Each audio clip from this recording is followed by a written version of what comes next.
The quiet was a meticulously crafted cage. Mornings used to be simple, coffee brewing, the morning news droning softly. Now, each dawn felt like a careful navigation. I'd move through the apartment, making sure my steps were light, my actions precise. Eleanor liked her sleep undisturbed. I'd prepare a simple breakfast, always hers first, placed on the counter just as she usually emerged. Today, it was oatmeal, a small bowl of berries beside it. The rising sun cast long shadows across the polished floorboards, illuminating dust motes dancing in the stillness. A perfectly ordinary morning, yet the air felt heavy, as if holding its breath. I'd pour my own coffee, black, and stand by the window, watching the city slowly awaken, feeling strangely detached, a spectator in my own life's quiet drama. The hum of the refrigerator seemed to punctuate the silence, a low, persistent thrum beneath the surface of everything. There was a peculiar sense of anticipation, not of something exciting, but of something perpetually held back. Eleanor's entrance was always a performance, subtle but effective. She would glide into the kitchen, a vision of effortless elegance, and offer a faint, almost imperceptible nod towards the breakfast I'd prepared.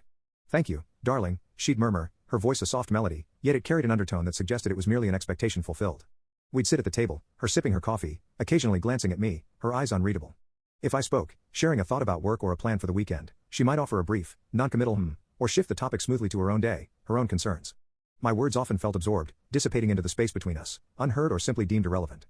At family dinners, her hand would rest lightly on my arm as I started to speak, a gentle gesture that invariably preceded her own more captivating anecdote. Later, a cousin would remark, "You're so quiet lately, Matthew." I'd offer a weak smile, just listening. But I knew, deep down, I was being listened over. My plate was often the last one served, almost as an afterthought, after everyone else's had been generously apportioned. The red flag started as faint whispers, easily dismissed. A forgotten promise, a slight change to our plans that somehow always benefited her, an insistence that I must have misremembered an earlier conversation. "Matthew, you know how you get," she'd say, a patient, knowing smile playing on her lips, implying I was prone to exaggeration or error. The quiet concern grew, an unsettling hum beneath my everyday thoughts. I found myself second-guessing everything, checking my phone for messages I swore I'd sent, reviewing calendar entries she'd subtly altered. There was the time she insisted I'd agreed to host her colleague's dinner party, a week after I'd explicitly said I couldn't due to a critical project deadline. "But darling, you seem so enthusiastic," she'd cooed, making me doubt my own memory, my own boundaries. When I'd try to engage with others, she'd frequently interject, finishing my sentences, or offering a better version of my story, always positioning herself as my interpreter. The subtle signs of mistreatment became clearer, the avoiding of eye contact when discussing anything important, the sudden hush that descended on a room when I entered, a silence that felt heavy with unspoken words. It was as if my presence itself was an interruption to their shared, private world. The tension became palpable, a taut wire stretching between us. I began documenting, not overtly, but mentally noting every instance, every subtle dismissal, every gaslit interaction. The breaking point arrived unexpectedly, not with a bang, but a quiet, insidious erosion. I'd been planning a significant career move, a transfer to our company's European office, an opportunity I'd discussed with Eleanor months ago. She'd always been vaguely supportive, but somehow, the application process seemed to hit snag after snag. Emails went unanswered, forms mysteriously misplaced.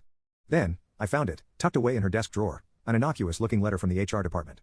It was a formal rejection of my transfer request, citing my expressed hesitation and lack of full commitment to the international relocation, along with a mention of Eleanor's informal inquiries about my suitability and readiness. My own hesitation, woven subtly into HR's official rejection, was a narrative she had meticulously crafted and delivered without my knowledge. The words blurred on the page, the implication striking me with a cold dread. It wasn't just my memory she was manipulating, it was my entire future. The silence in the apartment now felt less like a cage and more like the vast, empty space where my trust used to reside. The letter was a revelation, the final piece in a puzzle I hadn't fully realized I was solving. It laid bare the architect of my quiet unhappiness, the one who had systematically dismantled my confidence and subtly redirected my life's trajectory. There was no confrontation, no dramatic scene. The fight had been waged in whispers and silences, and it felt right to end it with the same quiet resolve. That evening, as Eleanor chattered about her day, oblivious, I packed a single, unassuming bag. Essentials only. My passport, a few clothes, the small journal where I'd begun to record my true thoughts. I left a short, unambiguous note on the kitchen counter, its brevity a stark contrast to the years of unspoken grievances. It simply stated that I was leaving, and that this decision was final. I walked out into the cool night air, the city lights shimmering like distant promises. The lock clicking behind me was not a sound of finality, but of release.